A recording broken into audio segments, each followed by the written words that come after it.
Now we're going to look into the near future, really around the corner, just to 2030. We're going to dive a bit into the road ahead and what it means in terms of challenges and opportunities for Romania and for Central and Eastern Europe in general. Just a quick intro of my panelists. I'm very fortunate to have here with me Lee Beck, Senior Director for Europe and the Middle East at Clean Air Task Force. Welcome. Mara Roman, Interim Head of the European Commission Representation to Romania. Great to have you here. And Matthias Buck, Director Europe at Agora Energiewende. So welcome to all of you. Just a quick one to the audience. Please get your questions ready. Listen and think, because we're all here to have a discussion together. So I would really like if we can have some audience interaction throughout this. So please don't be shy to put your hand up and to ask us questions. I will also mention we have a fourth panelist who unfortunately can't be here with us today. He will join us online for the final 10 minutes of this session. That is Mr. Cristian Bușoi, Chair of the Committee for Industry, Research and Energy at the European Parliament. But without further ado, let's break the ice. So I'm going to throw a question to all three of the panelists. Obviously, we're looking to 2030, which is really just around the corner. It's 6 years from now. And I have a feeling in 6 years' time, we're all going to be still working, or if not, at least interested in decarbonization and the 2030 challenge. So what is one thing that keeps you up at night when you think about 2030 and the commitments we've made for the next 6 years? Maybe, Lee, I can start with you. If you could just maybe grab that mic. Yeah, thank you so much for this question. And I just want to say congratulations to everyone at EPG for this incredible anniversary. You can be so proud of the wonderful work you've done over the past 10 years. I'm Lee. I work with the Clean Air Task Force. We're a global climate think tank focusing on overlooked solutions. And so when I was preparing for this first question, Luciana, I said one thing, like I can barely sleep, so there's so many. So I settled on 5. I think number one is that really climate policy is divorced from economic security and energy security, and that we're just waking up. And I think Central and Eastern European countries, with their really salient understanding of energy security, have helped the rest of Western Europe understand more about energy security. So that's really important, and I'm hoping that this can proliferate. The second part is we're really off track for climate goals. We're not going to build as much offshore wind as we thought. Hydrogen, I think, has been overpromised as a solution. Other clean energy technologies need much longer timeframes than we thought.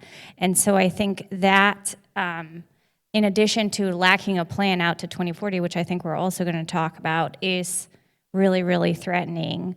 And we're also still fighting about what kind of solutions should be applicable. There's not a political consensus, and I think at this point we really need to embrace all the solutions that we have available across Europe. And then I think the geopolitical situation obviously is really tough. The future of climate policy may be trade policy, which I think is unexpected. And I think we already had an interesting hand-raising debate earlier, so hoping to get back into this. And then finally, I think we're going to see it in the European elections, but climate backlash is really on the rise. And I think that has to do with politicization of climate action, and also, again, overpromising that everyone will benefit from the energy transition. So I know this is kind of dire, but this is what keeps me up at night, and I think this is why it's amazing think tanks like EPG are investigating the hard questions and exist. So congratulations again. Thank you. And I think it wouldn't keep us up at night if it wasn't dire. So Mara Roman, if there's anything to add to Lee's list of the endless things that can keep us up at night. Thank you, and it's a pleasure for me to be here. Congrats EPG, who is also one of the key partners of the European Commission representation in Romania in our efforts to understand sometimes what Brussels is proposing, what it actually means for Romania, and how we can drive this forward. And it's quite a challenging process.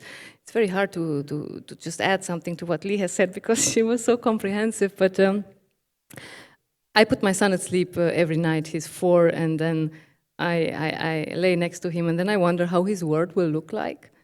And then I read the news about 50 degrees in Pakistan and how it actually affects the most vulnerable in this world. And then I think about the knock-on effects on the EU and our way of life in terms of migration, food security, access to water, and how we will actually deal with this. And you said 2030 is just around the corner. So yes, I wonder if we will manage to keep up with the targets that we have set ourselves in this very complex context that Lee has also mentioned. So I do hope that we will manage, but it is the issues that keep me up at night. Thank you very much. Matthias? I'm a very good sleeper.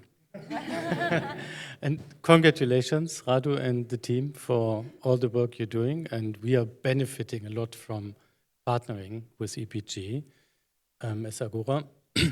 So I'm really, honestly, I'm a good sleeper. There are some things I'm concerned about in the short term, and that's particularly the US elections outcome, which could be another shock on the security dimension of our energy transition policy in Europe.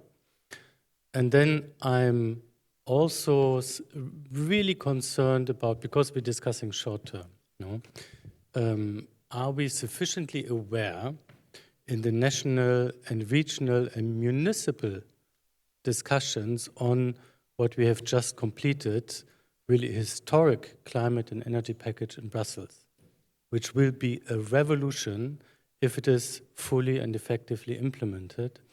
And just 2 points, and I'm really glad infrastructure was mentioned so many times. The infrastructure topic was not really discussed as part of Fit for 55, but we know from several parts of Europe that it's the next big challenge and one of the big bottlenecks. The second is, are we sufficiently anticipating implementation of the carbon pricing for transport and buildings?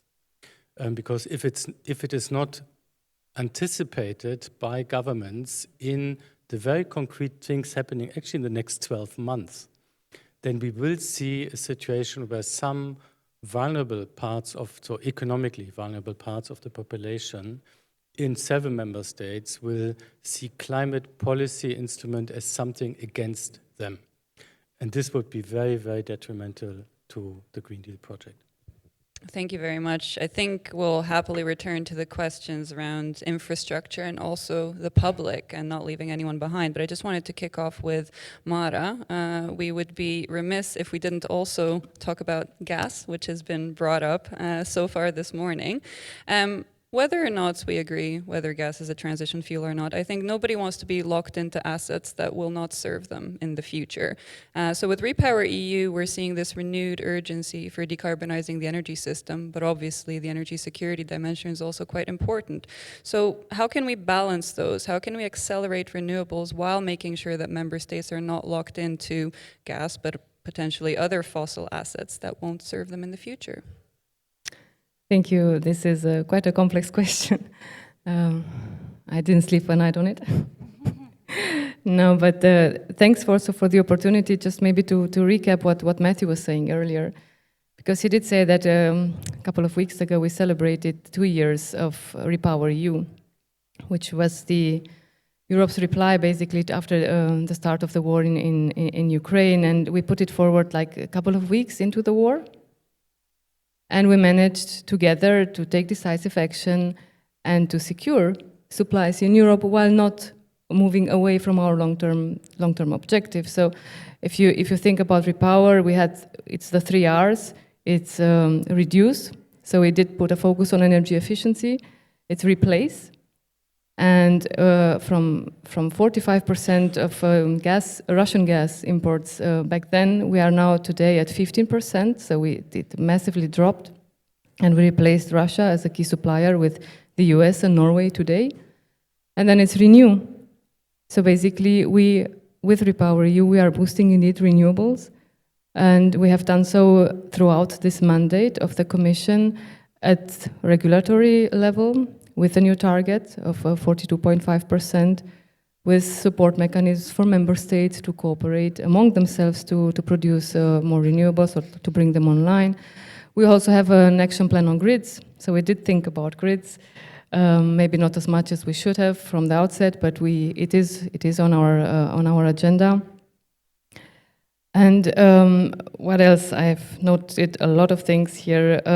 We have the solar rooftop initiative that also addresses skills, because this is also one of the issues, as an enabling condition for renewables. And we also have financing in place. And Matthew mentioned that it's the boost of renewables in the past years has been historic at EU level, and Repower has contributed to this.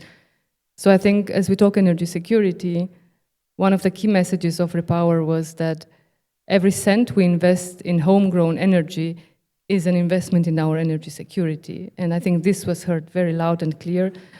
And it's not only investment in our energy security, but it's also in economic growth and jobs and new skills also here in Romania. And here comes, I was trying to make the link to gas and to energy security. For Romania in particular, its Repower EU plan shows that it considers and how it wants to go about decarbonizing its energy system. And on the one hand, it has renewables, several projects, which we hope that will be on track and will come to fruition, but it's also moving away from coal. And for this, gas plays a role. And the Commission sees the value of gas as a transition fuel up to 2030 and even beyond this, but we see it then declining. This was also addressed earlier today. But it will contribute to energy security. And how we avoid to have stranded assets and lock-in effects. I think here the NECPs, the National Energy and Climate Plans, come together and have to bring the thinking together, because it is these plans, and the update is due. The update of the plans is due in end of June this year for all member states. And as you might know, in this NECPs we have 5 dimensions of energy policy. It's reduction of greenhouse gas emissions, it's renewables, it's energy efficiency, security of supply and infrastructures, and competitiveness and innovation. So we do hope and expect from member states to think it together and combine the two. And if we are talking about transition, having gas does not preclude developing renewables. So it has to go together, and if member states think it right, we will avoid the stranded assets. Thank you very much for that answer. There's a lot to unpack there. One thing that sort of stood out and that I wanted to leapfrog a little bit on was the issue of competitiveness. So, Matthias, we're seeing the EU policy context being very much shifting focus towards competitiveness, homegrown EU self-sufficiency. And this is particularly salient for our industrial transition. So when we talk about gas, we need to talk about industry and hard-to-abate sectors. So bringing those two together, what do you think the policy context at the moment at EU level is dictating for the future of green industry? And what does this mean for Central and Eastern European countries? It's a very comprehensive question. So when Julian Popov asked, no, who asked the question? Radu, you asked the question about taxes or not taxes. I was raising clearly not taxes, because there is no making the European energy transition more expensive than it already is wouldn't be a good idea. Of course, we do have a security interest to make, at the same time as we are going full speed into the transition more resilient. So reducing some vulnerabilities. But this is not an overnight project. But because we have been growing into non-resilience for a very long time, and we have been kind of sleepwalking into a high dependency situation and high vulnerabilities in some clean tech value chains. I mean, I'm from Germany, and of course, Germany was one of those pushing the growth of solar PV as a low-cost technology, but we have completely given up on the technology, and today it's China dominating the value chains. And it doesn't really make sense, also from a technology perspective, to try to reshore solar in Germany, because German companies are not leaders in the field anymore. We could be investing strategically, and we should, into the next generation solar, and then try to have some share of the market production in Europe or perhaps in Germany. And the same, of course, goes for electric vehicles. I'm from Germany.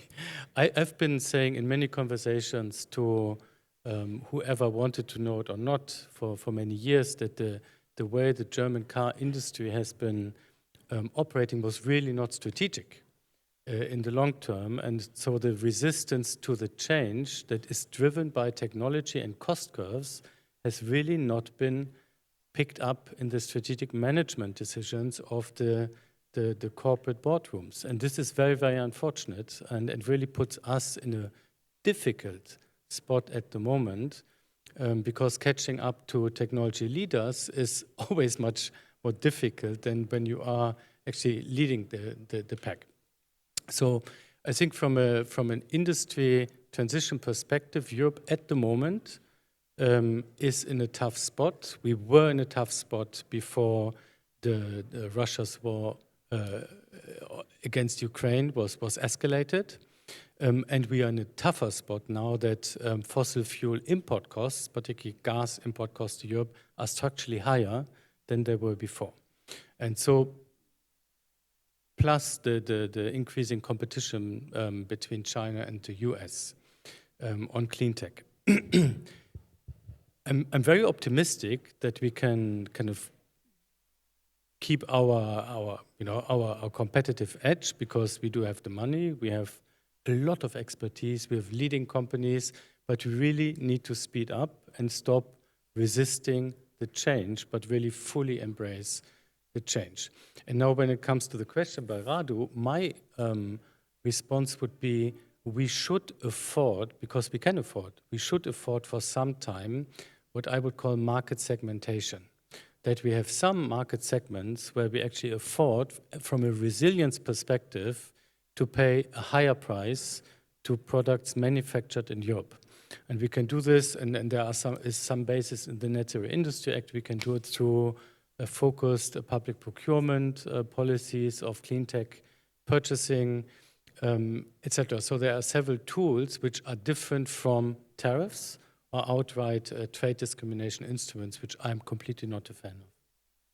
That's a very comprehensive answer to the question you said was comprehensive. A couple of pieces in there would take me to Lee, actually, because I'm very interested in hearing sort of the US perspective a little bit. So obviously a lot of the EU's current industrial policy was a response to US policy. And clean tech is the word of the day when it comes to the transition. So what can be learned from both sides, from the US and the US from the EU? And where do you see opportunities for cooperation lying as we try to move to 2030? Yeah, thank you for this question. And I do want to segment actually the question of trade policy versus innovation policy. I think what you're outlining in terms of resiliency and kind of an idea of globalization light, where you have strategic supply chain integration, but don't completely abandon free trade in an effort to keep costs low, is really, really important. And I think I'm really interested to see how the tariffs will play out in the U.S. Environment and what it will do to clean tech costs. But I think going back to transatlantic collaboration, I think what's important to remember is innovation only has to happen once. Right? So especially bringing down the cost of clean tech. Germany has done it for solar, Denmark for offshore wind. And then, of course, we had kind of global proliferation thanks to manufacturing in China.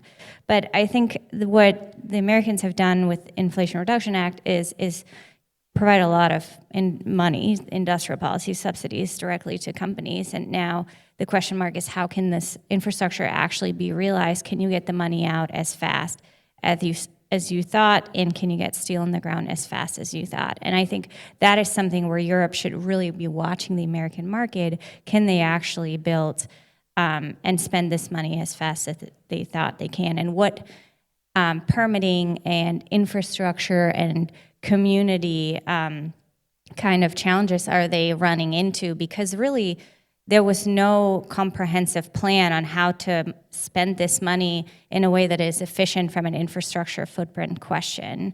And so I think this is something where Europe could, and we were talking about the National Energy and Climate Plans, but also 2040 climate targets. how can you sketch out a real integrated infrastructure plan to most efficiently use your resources? Because I think Bruegel found last year that the that the Europeans actually spent just as much on clean energy deployment, 100 billion a year, right? So how can you spend this in a way that really allows for cross-border integration and decarbonization? Two more things. I think, I'm really excited for Romania and the opportunity, whilst also challenging with SMRs that's been created with, Romania looking like it will be the first mover that can deliver huge benefits and learnings for the US market. But then the final thing that I do want to say is that the decarbonization of advanced economies in the US and Europe is just the beginning, it's not the end game. And as we're moving to COP29, the finance COP, what I'd like to see is more leadership on how can we actually create a climate finance environment where we also enable emerging market decarbonization. That being said, I think we're right now in an environment of uncertainty. You mentioned the US elections. I think I'm looking to the European Union elections and the other elections here in Europe to see what climate policy may look like and how actually it could be an opportunity to depoliticize climate policy and make it an kind of all political effort. Thank you so much. I'm just going to take a brief pause to see if Mr. Bușoi is online. He's not yet. Okay, that's great. I didn't mean to say it like that. That means we have a couple more minutes before Mr. Bușoi, so I can address another one of my questions, which is on integrated infrastructure planning. So I'd like to start with Matthias here, but it's a question for the whole panel, really. What is the role of integrated infrastructure? I think it was Julian who used a very nice metaphor, the hardware of regional cooperation, really. So we're talking grids, but we're also talking hydrogen, CO2, transport networks, and so on. We have a lot to turn on and plug in and connect. So how can integrated infrastructure planning help us get it right, knowing that we've got a short time to do it? So it's very important. I want to build first on CESEC, a word on CESEC. So CESEC, as Julian was mentioning, was really born from the need to plan on gas. And I think it was running 2 or 3 years before, through some of the work that actually also, Radu, we did with EPG and partner networks, partner think tanks in the region, we actually really marked down the point, energy security is not only about gas connectivity, it's also about energy efficiency and developing renewables potential. And this led to the creation of subgroups in the CESEC process working on those topics. Interesting, it was subgroups, and so kind of silo thinking, of course, leads to silo results. This is what we need to overcome. We need to overcome silo results from silo thinking. And unfortunately, when it comes to the governance of the EU, at the EU level, the infrastructure planning, we are still in a silo thinking situation because it is driven by the different energy carriers, the planning, and this we need to overcome. We are 25 years from climate neutrality, so we can do integrated modeling from backcasting from 2050 and how the energy system will look like. And all the modelings that I'm aware of show a real shift between different energy carriers. Matthew was mentioning it in his intervention that electrification will play a much higher role. So the contribution of electrons to serving final energy demand will be much higher than it is today, probably double by 2040 and come up to potentially 70% by 2050, depending on the scenario, which goes at the same time, we will see a very significant reduction in fossil molecule use. Depending on scenarios, it could stop in 2035 in some sectors, latest in 2040, in some industrial applications, perhaps 2045, but then it really stops. And then we will see some role for hydrogen, but renewable hydrogen particularly is still in competition with other solutions, which may be more cost effective. And this has very important implications for the infrastructure planning, because at the moment there is still a lot of optimism of repurposing existing fossil gas infrastructure to future hydrogen infrastructure. But are we sure that we need the hydrogen molecules in the future where we today have the fossil gas molecules? Probably we're not sure. And so there is a real risk of keeping assets or kind of investing into assets that will become stranded in the future unless you take a really integrated perspective, doing the backcasting from 2050, running different scenarios of how the 2050 pathways could look like, and then zooming in on the no-regret investments that we see in the next 5 to 10 years. This is how we would see it. The EU framework is not yet there. It should become better because there is in the framework regulation, there is a clear obligation now to do some integrated scenario building, but the latest scenarios are not yet reflecting this new approach. But we are doing a project at Agora, which is a very big project with Fraunhofer and Tom Brown at the modeling group at Technical University Berlin, which is in a way trying to do a blueprint of how it could be done properly, the planning. So happy to share some slides on that perhaps. Yeah, and I'm sure in the upcoming break it'll be really interesting to get a bit more into that. Lee, I wondered if you had a reaction to that. We were talking a little bit before the panel about the importance of identifying where it makes most sense to invest in what in Europe, and how this siloed thinking that Matthias was talking about might hinder us in the long term. So just wondering if you have any reflections on what was said.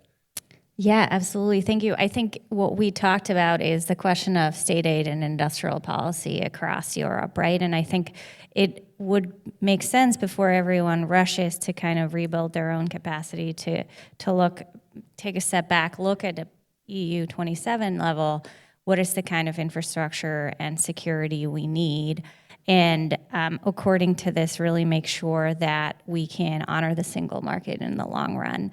I was just searching for our modeling results, and because one of the big things that keep us up at night is the availability of 24/7, 365 clean electricity.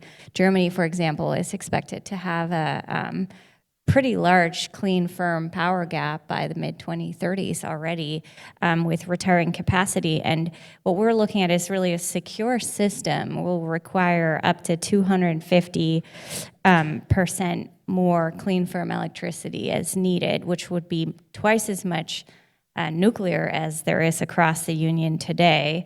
And also significant carbon capture on gas plants. So I think this gives you an opportunity to think through where will this infrastructure go, and which countries are best suited to have this. How can we optimize transmission? And this is the backbone then for electrification and decarbonization. Of course, we could go into industrial decarbonization, but I think figuring really out kind of the overall system before going into industrial policy on the member state level and potentially misallocating funds and also distorting the single market would be a preferential approach. And we hope at the Clean Air Task Force, we often talk about what the European Union did in terms of doing COVID response and a common budget, and we hope that a similar approach can be delivered on the union level. Yeah, it's so important, I think. Mara, would you like to pick up on any of that? I think part of the difficulties in my job is that you need to live up to so many expectations. And without being really an expert and knowing all the modeling, on the regulatory side is my own experience. I mean, I was there when the governance regulation for the energy union was negotiated and adopted. And in that regulation, which is the basis for the national energy and climate plans, we do have a target on infrastructure. So I think that could be a hook to think further and to think integrated. And there is also an article which clearly encourages member states to work together. We have the high-level groups, and CESEC is one of them, but we have also in the North and the Penta Forum. And all those should enable and create a framework for member states to think together and to coordinate. And I think that could also drive then the policy making at EU level, because I think a change of such extent cannot be driven top-down. It also needs to come basically from bottom up, and when I see bottom up, I say mostly member states, but also in cooperation with stakeholders and in a dialogue with civil society, and that is actually also a mandatory requirement in the regulation. So I hope by doing all this, we would come closer to what the high expectation is from the Commission. Yeah, unfortunately, I think when it comes to some of those requirements, like the dialogue with civil society, Romania might still have something to learn on that, which is what we see in our climate governance work here at EPG. We unfortunately don't have Mr. Bușoi anymore. I hope my comment didn't have some karmic effect on Brussels, but that means that we can turn to the audience if there's any questions to the panel. Yes, please. If you could just please state your name, organization, and if your question is directed at a particular member of the panel. Hello, yes. It's working. Yes. Agnes Nicolescu, Oil and Gas Employers Federation. I was wondering, because the infrastructure issue has been mentioned, as we know, infrastructure is costly, is expensive, and requires a significant amount of investments across all member states in order for the new technologies to be developed and implemented accordingly to the new legislation. And I was wondering if you can mention any examples worth, quoting, because if we think only about carbon capture and storage projects, I mean, if we look at how much for a single unit of carbon and capture facility to operate, it is actually more costly, more expensive than to actually build a steel factory, for example. There are some estimations that show that. I was wondering if you can give any examples of funding, except, I mean, in the EU we know, but I was wondering if you can give examples of projects already implemented, because we saw in the US several successful projects of CCS being implemented. I was wondering if you can also think of European cases like the one in Rotterdam, or in the Scandinavian region there are some projects. If you can develop on that. Thank you. Thank you so much for the question. Lee, is it okay to start with you, given the carbon capture angle? Sure. Thank you for this question. I think I want to say, first of all, this brings us to industrial decarbonization. I think industrial decarbonization really is an asset level game. We have to go down to the factory to understand the infrastructure around it, what makes sense from a financial perspective. For example, for steel, CCS is not the only option. Hydrogen can also be helpful. It depends on the kind of factory and where it is located. So that's really, really important. And then also, does it even make sense given a lot of the asset stock in Europe is pretty old? So you might just want to consider building a new plant. For carbon capture and storage, I think in Europe has actually really overtaken the US in terms of market development.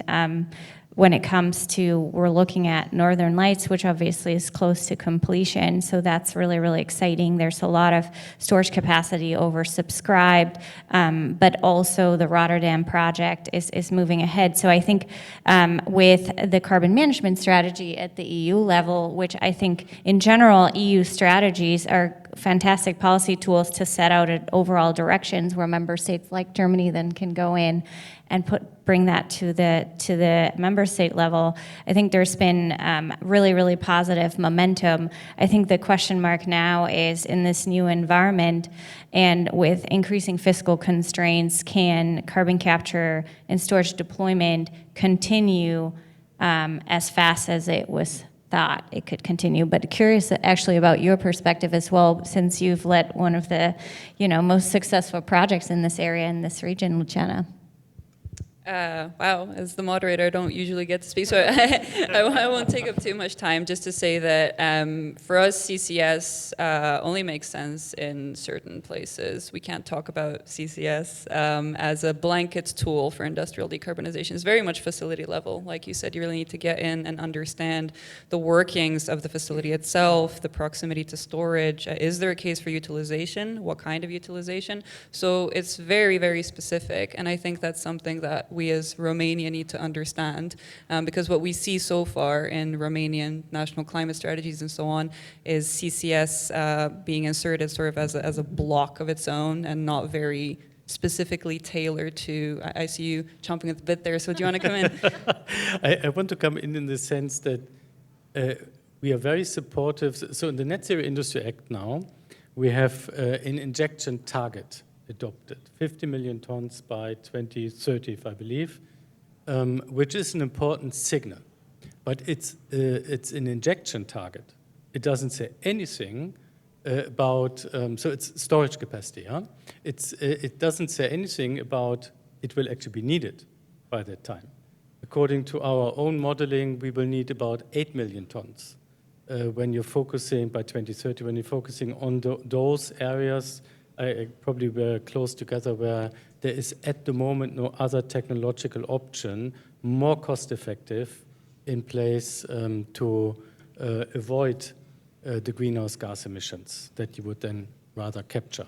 So the jury is still out. I mean, what are technological options more cost effective from a site perspective, as you were saying, to not emit in the first place, rather than investing into a second infrastructure route for capturing the carbon and then storing it underground. And then, of course, there is the full debate to be had. Who will be paying for the CCS, the infrastructure, and the storage? Is this something the public will be paying, or is it something which those avoiding the emissions will be paying? And I do have a very clear personal opinion there, but of course, from a public policy perspective, this jury is still out. Who will pay the check? And I think some of the debate on CCS, particularly when it comes to the very optimistic numbers that we also see in the 2040 impact assessment by the Commission on the feasibility of a 2040 minus 90% greenhouse gas reduction target, there are much larger amounts of CCS in the Commission modeling than we would anticipate according to our own modeling. It doesn't really reply to the question of who would be paying. And looking at all the costs we are stacking up for the transition and also some of the uncertainties of future cost developments, conscious of the broader picture of where the costs for clean tech may be ending at some point, depending on. So I don't want to reopen all of this. We have real interest in not adding constantly additional costs on the transition, but really zooming in, prioritizing the most efficient from a cost perspective solutions and really focusing on those. Thank you. Yeah, I think that's great. And I think one big takeaway for me, at least from this panel, is this importance of being really smart about where we deploy and what we deploy and when we do it. I think we're coming to the end, unless there's any more burning questions from the audience. From Matthias. Sorry to come in on that one, but we could have a similar situation, but just in the reverse. If you think about the hydrogen, so Repower, you were mentioning the hydrogen target in Repower. According to our numbers, it was by a factor of 5 too high. We have been criticizing it very much.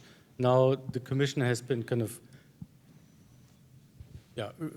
changing its numbers, and we're now at a level that actually is the right ballpark figure, and it's entirely driven by regulation, the demand side. We don't have a supply side problem with renewable hydrogen production at the moment. We have a demand side problem because who is willing to pay the very high cost of renewable hydrogen at the moment? If you leave it to the market, there's very, very little willingness to pay. And something similar could happen with CCS. That's why I'm coming in on this point. So at the end of the day, I'm deeply convinced that market mechanisms offer smart solutions if the basic framework is in place. Yeah, great addition to that. I think just to get us towards a wrap up, we've been talking quite a lot about future proofing and making sure we're smart about where we invest. One of the final questions I had was to think a little bit about 2040. So what's beyond 2030? And that sets us up for the final panel as well. Let's look a bit beyond that. But I want to put a bit of a different twist on it because I think we've been talking quite a lot about infrastructure and planning and so on. I'd like to bring in the public and communities and ensuring that no one's left behind, the green backlash that you mentioned. This is also something we need to think about in terms of the decade past 2030 when we will need to really slash emissions. It's a very ambitious target. So just reactions from the panel on, are we doing enough to bring the public along with us and make sure no one's left behind? And if not, what more can we do? I'll ask to please keep the answers a little bit on the brief side if that's okay. I know it's a big question, but we'll do our best. Yeah. So if I start on that, I'll try to be very short. Indeed, we know, and it's very important that the transition is supported by the public, because otherwise there will be no transition. And this is why the Commission, on the one hand, is adamant to ensure that there is a just transition. And we have also started our dialogues with industry to see how we can retain competitiveness and then look beyond the 2030 to 2040 and 2050, but also the strategic dialogue with agriculture, which is also geared towards seeing how the impact of decarbonization will look like on the sector and how we can work together on achieving it. So I think these are big questions that also the new Commission will look at, but already a starting point is there, and we will work on that. Yeah, thank you so much. Lee, can I pass to you? Yeah, thank you so much for this really important question. I think headline over headline is, beating the drum up to the European election on this topic.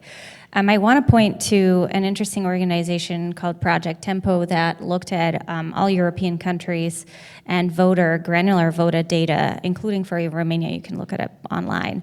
But what they found is that there's about 30% of voters in Europe that feel forgotten, left behind by politics in general, but the transition stands out vis-a-vis the energy crisis, high prices, that they do not see any benefit of the transition. And what is happening is that these voters are easily swung. They're going to be also decisive in the elections.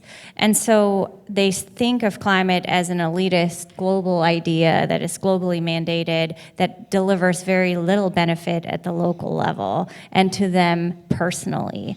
And so I think my request to policymakers is, it's not enough just to have messages about the transition, and it's not enough to promise that everyone will benefit, even though we actually know that with the new geopolitical and geoeconomic environment, that may not be true. It's really about designing policy and designing engagement so it can be all the way to the communities and the benefits can be felt in energy price reduction or in kind of more equity-oriented policies, right? So, an EV is a great thing, but can everyone afford it? I think that's the huge question. So accessibility of technology is hugely important. And so I think this will be the big question. And then I think I would like to appeal to all policymakers to really help depoliticize climate so it doesn't become an issue of just some parties, but it's really something that is about resilience of the economy and survival overall.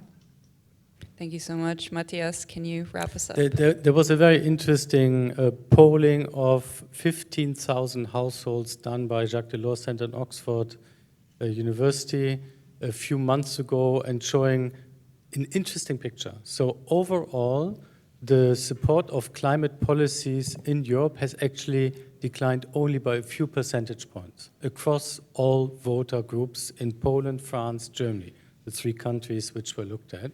But at the same time, the solution space that is appreciated across the electorate has shrunk.